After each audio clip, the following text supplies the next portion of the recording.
믿음으로 말미암아 구원받으니까 믿음이 무엇보다 중요하다는 건 알겠지만 교회에 오래 다니신 분들이라도 믿음을 설명해봐라. 그러면 그 믿음을 표현하기가 좀 어려운 것 같습니다.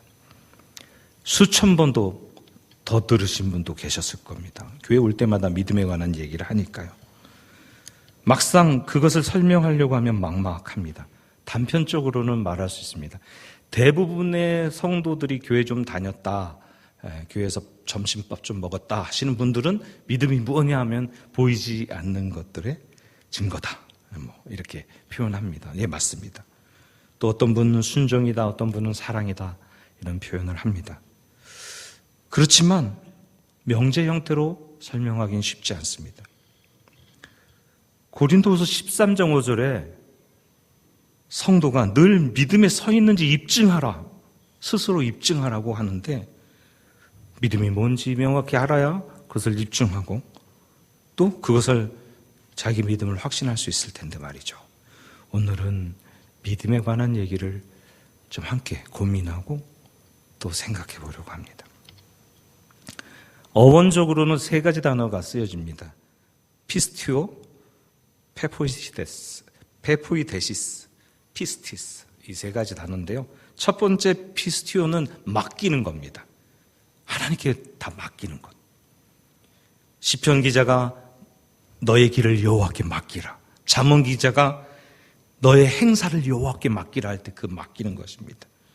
믿는다는 건 우리 삶의 모든 문제를 하나님께 맡기는 겁니다. 삶 자체를 하나님이 완전히 맡아주십시오 드릴 때 그런 결단적 행동을 할 때 그것을 믿음으로 표현할 수 있습니다. 페포이데시스는 영어로 confidence를 말하는데 확신, 신념, 신뢰 이런 뜻입니다. 우리말로는 믿음으로 번역되죠. 믿음이란 결국은 하나님을 향한 확신을 말하는 것입니다. 확신은 내적인 결단이고 신뢰는 이 결단의 외적인 행동이라고 말할 수 있습니다. 그렇기 때문에 신앙은 언제나 내적인 결단과 외적인 행동이 함께 수반되어야 합니다. 피스티스, 이 단어는 충성을 뜻합니다. 믿음, 충성. 곧 믿음은 충성이고 신실함입니다. 성경 여러 곳에서 충성을 믿음하고 같은 단어로 사용했는데 특별히 갈라디아서 2장 20절, 22절 성령의 열매를 말할 때 충성이라고 표현했는데 그 충성이 피스티스입니다. 곧 믿음을 말하고 있습니다. 믿음은 자연스럽게 충성과 신실함으로 나타나기 때문입니다. 여러분, 믿음은 어디서 나옵니까? 내가 믿습니다 목소리 크면 정말 믿어지는 것입니까? 그런 걸로 치면 우리나라에서 전국 1등이 저일 겁니다. 제가 목소리가 크니까요. 그렇지 않죠. 믿음은 관계에서 나옵니다. 믿음의 가장 본질적인 성질은 인격적인 관계에서 나온다는 것입니다. 우리 그리스도인은 조각된 우상을 섬기는 것이 아닙니다. 그냥 관념뿐인 신을 믿는 것이 아닙니다. 어떤 개념을 믿는 것이 아닙니다. 교리를 믿는 것이 아닙니다. 인격적인 하나님을 믿는 것입니다. 인격이신 그분을 믿는 것이에요. 예수 그리스도, 살아계신 예수 그리스도를 믿는 것입니다. 그 관계 안에서 나오는 것이죠. 예수님께서 하나님을 믿으니 또 나를 믿으라 라고 말씀하셨습니다. 예수님은 하나님 본체이십니다. 궁극적으로 예수 그리스도를 믿음으로 예수 그리스도를 통하여 아버지 하나님을 믿게 되는 것입니다. 아버지와의 관계가 예수 그리스도를 통해서 회복되는 것입니다. 사랑하는 성도 여러분, 관계 안에서 믿음이 생긴다, 이게 이해가 잘 안 된다면 쉽게 생각할 수 있습니다. 여러분, 친한 사람이 믿어집니까? 친하지 않은 사람이 믿어집니까? 대답해 보시죠. 그렇죠? 네. 사랑하는 사람이 더 믿어지십니까? 사랑하지 않은 사람이 더 믿어지십니까? 사랑할수록, 친할수록 그 사람이 믿어집니다. 그 사람이 하는 말을 그대로 받아들입니다. 재미있는 예화가 있습니다. 유치원쯤 다니는 아이가 옛날 집에서 놀다가 보니까 이렇게 사다리가 되어 있는데, 옛날 집은 좀 낮지 않습니까? 사다리가 지붕에 이렇게 딱 걸쳐져 있는 거예요. 지붕 위에 뭐가 있지 하고 막 올라갔습니다. 올라가서 놀다가 보니까 이렇게 높은 곳에서 보니까 저 멀리서 아빠가 교회 갔다 돌아오는 거예요. 그러니까 아빠가 보면 혼낼 것 같아서 지붕이 이렇게 돌아가서, 지붕이 이렇게 굴곡져 있으니까 뒤에 살짝 숨었습니다. 근데 아빠도 봤습니다. 모른 척 들어와서 사다리를 조용히 치워놨습니다. 이제 이 꼬마가 내려가려고 사다리를 찾는데 아무리 찾아도 사다리가 없어요. 결국에 지붕 위에서 웁니다. 울다 아빠가 나서 왜 우냐 그러니까, 아빠 내려가려는데 사다리가 없어요. 그래? 그러면 뛰어내려, 아빠가 받아줄게. 그러니까 이 꼬마가 정말 뛰어내렸습니다. 아빠는 받았겠죠. 야, 너 어떻게 뛰어내릴 수가 있었니? 아빠니까 믿으니까.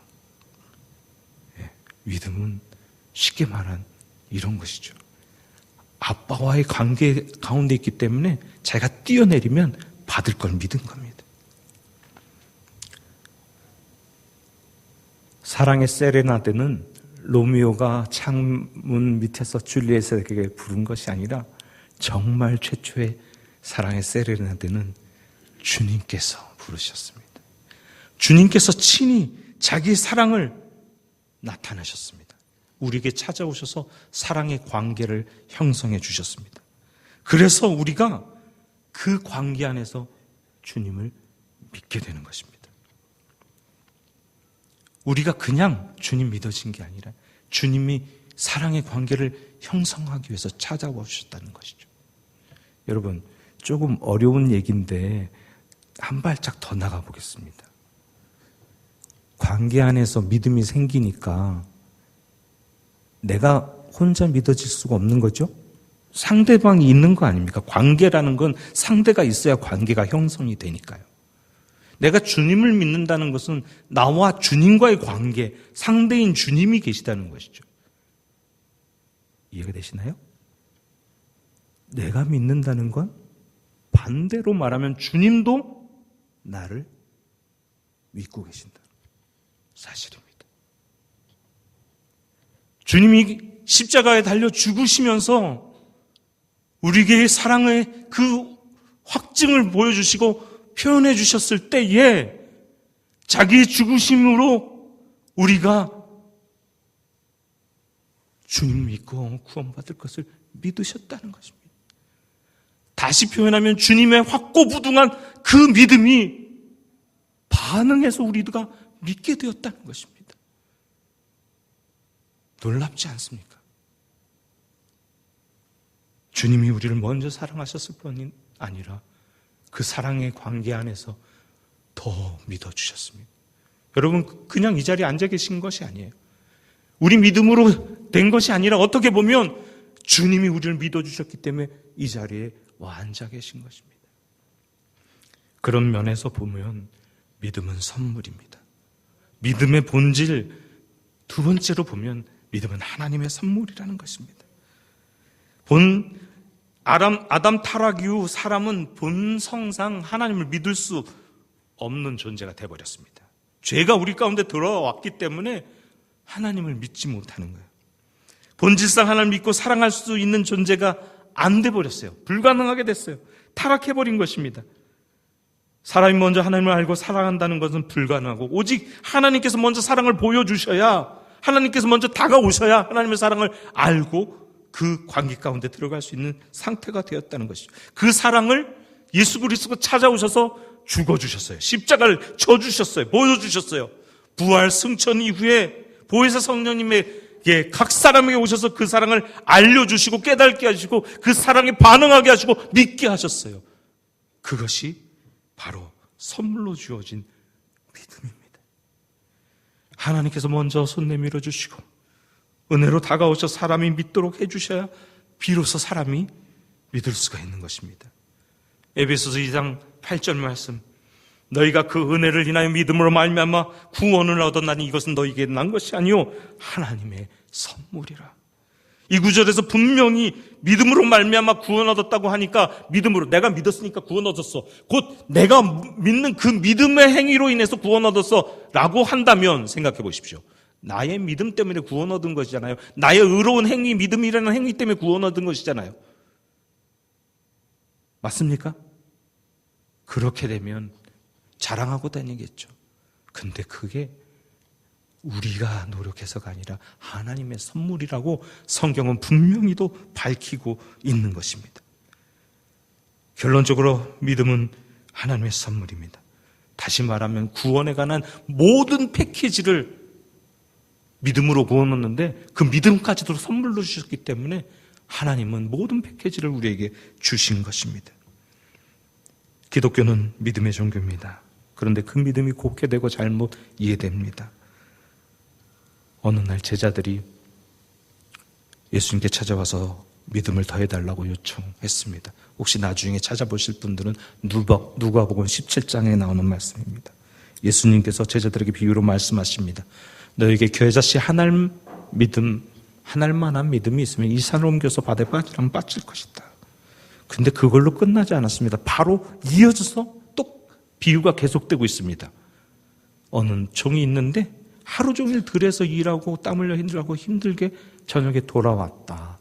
그런데 돌아와서 쉬는 것이 아니라 주인을 위해서 저녁 식사를 준비하고 먹을 동안 옆에서 식사를 잘 드시도록 수종을 들고 나중에 한 말이, 나는 무익한 종입니다. 주인이 종에게 살해하지 않고 이것을 다 했다고 수고했다고 말하지도 않는데 종은 당연히 해야 할 일을 했을 뿐입니다. 이 비유 속에 믿음의 특별한 성질이 하나 있는데 그것은 충성입니다. 믿음은 양이 아니다, 질이다. 작더라도 그 작은 씨, 겨자씨 안에 살아있는 생명력이 있으면 싹이 나고 큰 나무가 된다는 것이죠. 그리고 그 작은 믿음이 위대한 일을 행한다는 것입니다. 근데 우리는 큰 것, 많은 것, 센 걸 좋아합니다. 그러나 주님은 양이 아니라 질의 문제라고 말씀하십니다.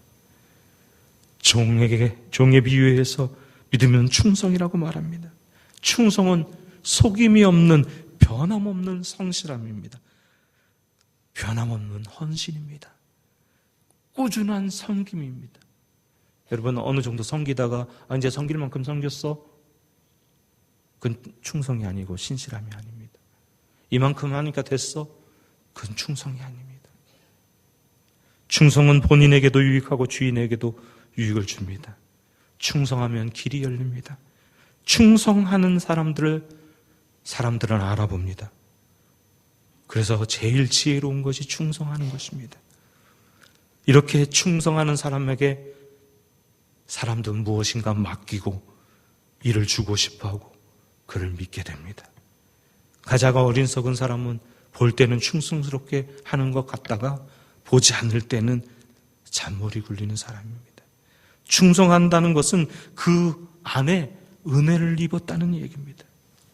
나라에 충성하면 나라에게 은혜를 받은 것이고, 어떤 사람에게 충성한다면 그 사람에게 무엇인가 은혜를 입었다는 얘기죠. 주님께 충성한다는 것, 주님께 은혜를 입었다는 것입니다. 그것이 믿음입니다. 믿음은 몇 가지 속성을 가지고 있습니다. 믿음은 들음에서 나고 들음은 그리스도의 말씀에서 말미암는다고 로마서 10장 17절은 말씀합니다. 그리스도의 말씀을 듣지 않으면 믿음이 가질 수 없다는 얘기죠. 곧 필연적으로 하나님 관계에 대한 지식을 그리스도의 말씀으로 들어야 되기 때문입니다. 예수 그리스도의 말씀이 곧 하나님의 말씀이죠. 로마서 10장 14절 말씀에도 동일하게 증거되는데 듣지 못한 분을 어찌 믿으리요. 그러니까 하나님에 대해서 들어야 믿는다는 얘기죠. 사도 요한 역시 주님께서 직접 하신 말씀을 기록하며 내 말을 듣고 또 나 보내신 이를 믿는 자는 하고 말씀하고 있습니다. 믿음은 듣고 알므로써 곧 지식부터 시작된다는 것입니다. 근데 재밌습니다. 듣고 아는 지식부터 시작되는 이 믿음이 믿음으로 새로운 지식을 알게 됩니다. 믿음으로 영적인 차원의 지식을 깨달아 알아가게 됩니다.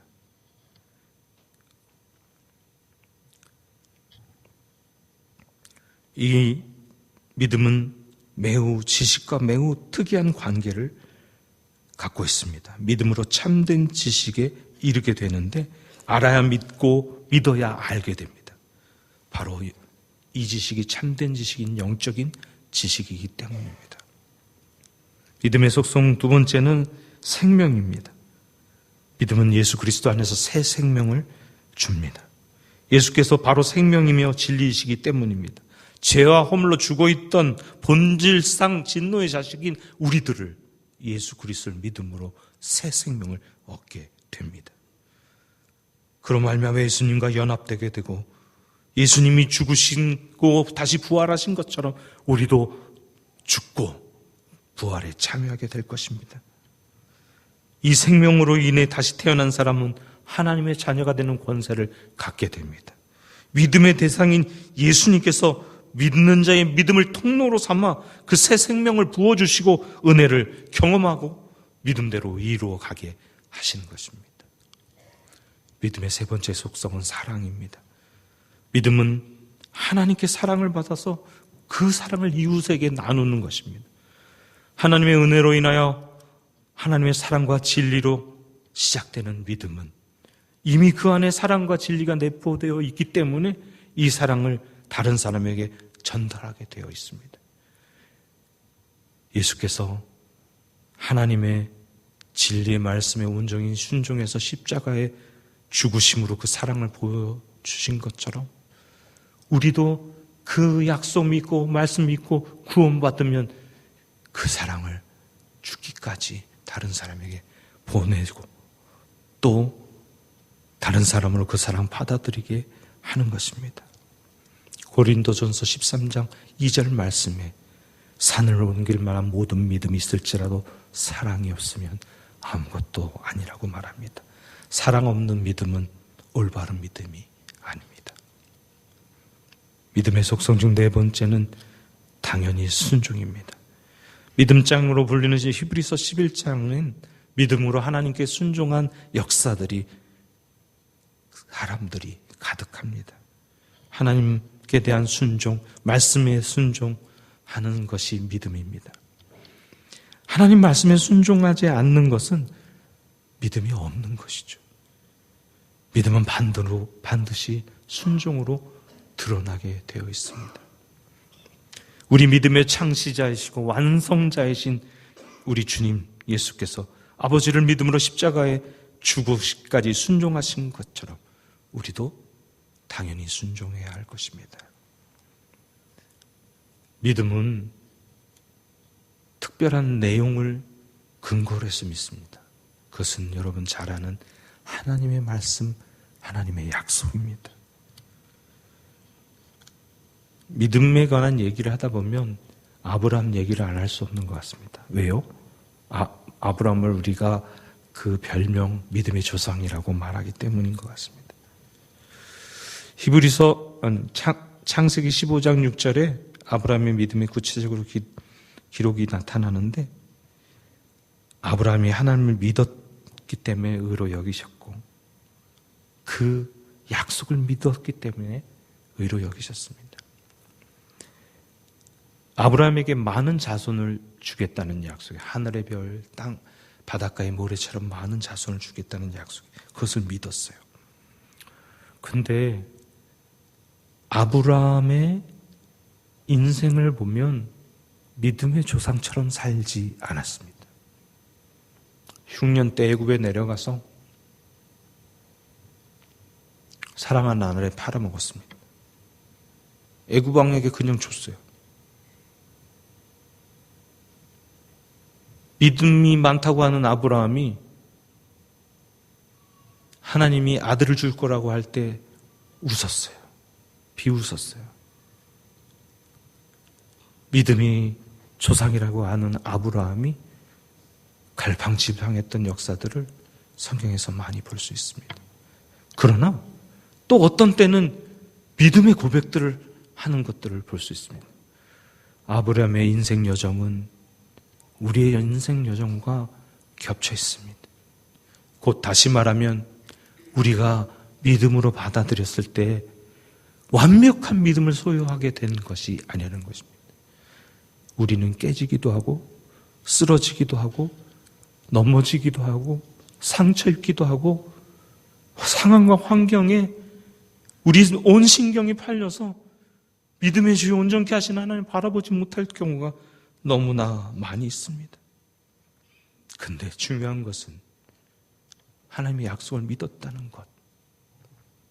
그 믿음으로 인해서 약속을 이루어냈습니다. 성경은 하나님의 약속으로 가득 차 있는 책입니다. 그리스도 안에서 확증되고 그리스도 안에서 이루어지는 내용들이 가득 차 있습니다. 예수 그리스도가 바로 믿음의 내용이고 완성입니다. 그 약속에 관한 얘기를 예수 그리스도라는 말로 바꿔 읽으면 모든 것이 다 이해가 될 수 있습니다. 성경에 기록된 하나님께서 성도에 주신 약속들은 다음과 같습니다.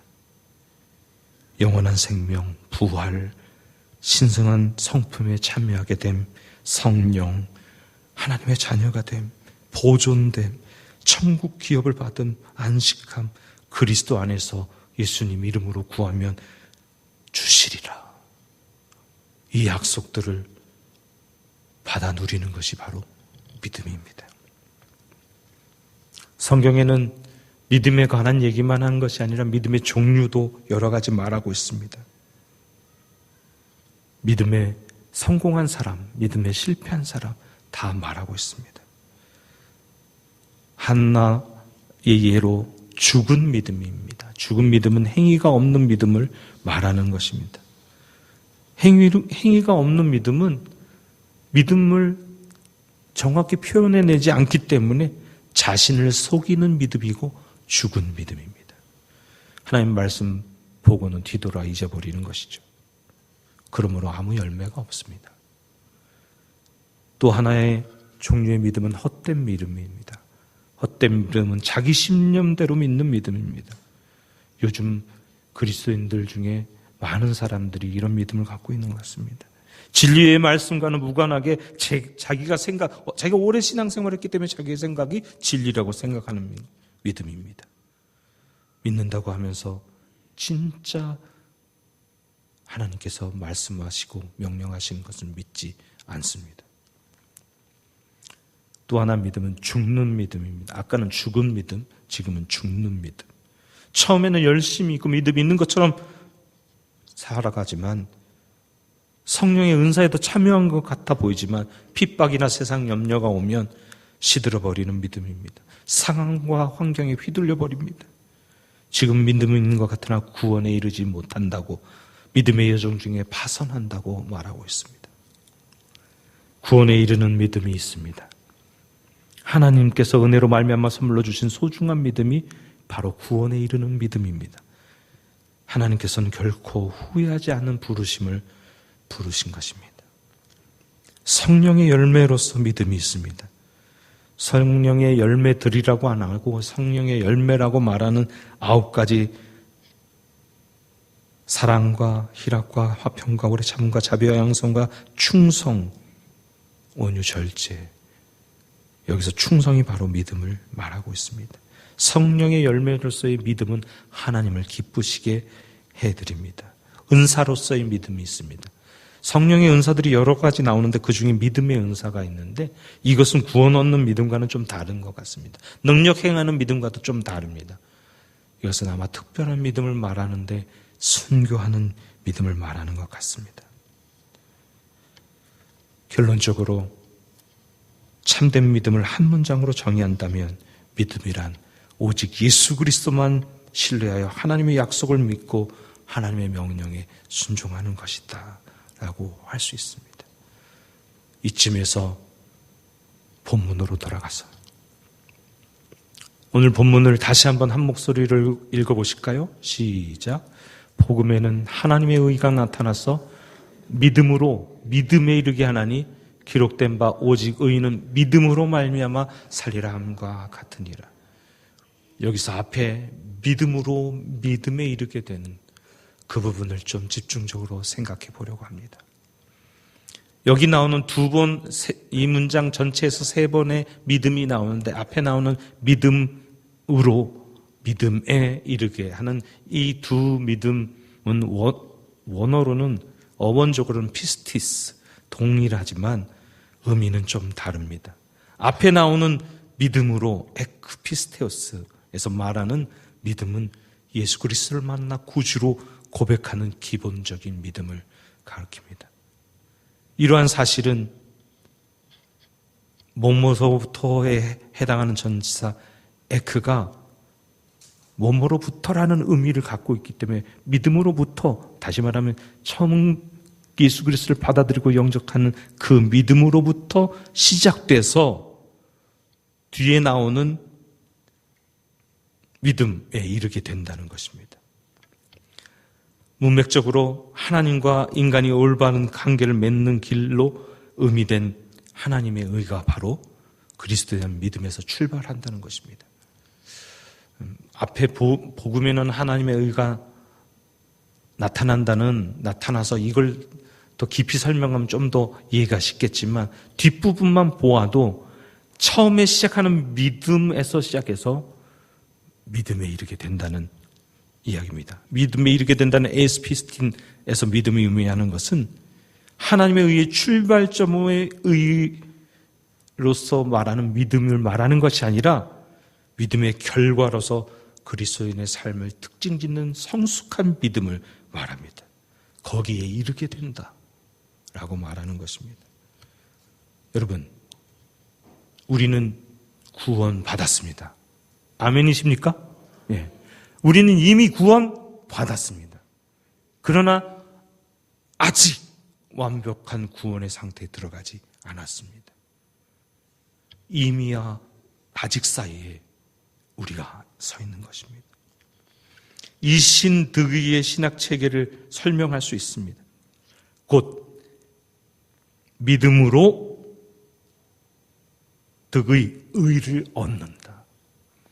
이 앞에 믿음은 바로 오직 믿음으로 의롭다 하심을 받는다는 이 구원 얻는 믿음을 말하는 것이고, 뒤에 의롭다 함을 받는다, 이것은 성숙한 그리스도와의 관계 가운데 들어가는 것을 말하는 것입니다.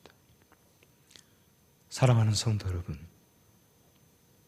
여러분은 어느 정도에 와 있으십니까? 믿음으로 시작한 그 여정이 어느 정도에 있습니까?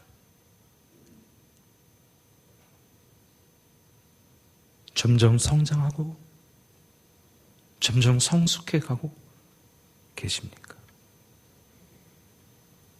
오늘 여러분들의 믿음을 입증해 보이십시오. 다른 사람 보이기 위해서가 아니라 하나님 앞에서.